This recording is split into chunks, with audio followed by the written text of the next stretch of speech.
बिस्मिल्लाहिर्रहमानिर्रहीम। अस्सलाम वालेकुम दोस्तों, तमाम दोस्तों को वेलकम करता हूँ स्टार टीवी पर। इस वक्त पाकिस्तान में जो केसेस की तादाद है उसकी अपडेट लेकर आया आपका दोस्त शकील हाज़िर है। अल्लाह करे पाकिस्तान से ये वबा जल्दी ख़त्म हो जाए।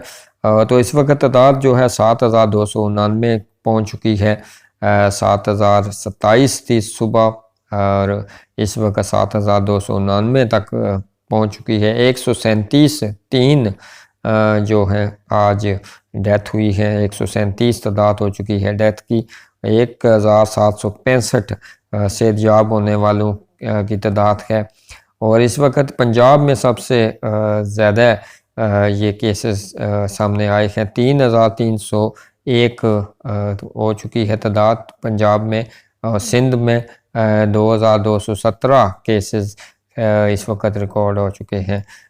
333 हैं इस वक्त बलूचिस्तान में। KPK में 993 केसेस हैं। इस्लामाबाद में 154, 245 हैं इस वक्त गिलगित में और 46 आज़ाद कश्मीर में है।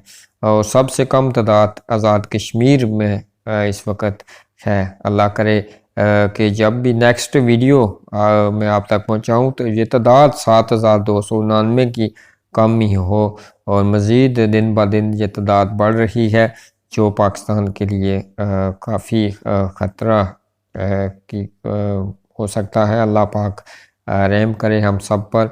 और आप मुझे दीजिएगा इजाज़त। अगली वीडियो तक के लिए अपना और अपने आसपास का ढेर सारा ख्याल रखें और जल्दी लौटूंगा नई वीडियो के लिए इंशाल्लाह। अगली वीडियो तक के लिए मुझे दीजिएगा इजाज़त। अल्लाह हाफिज़।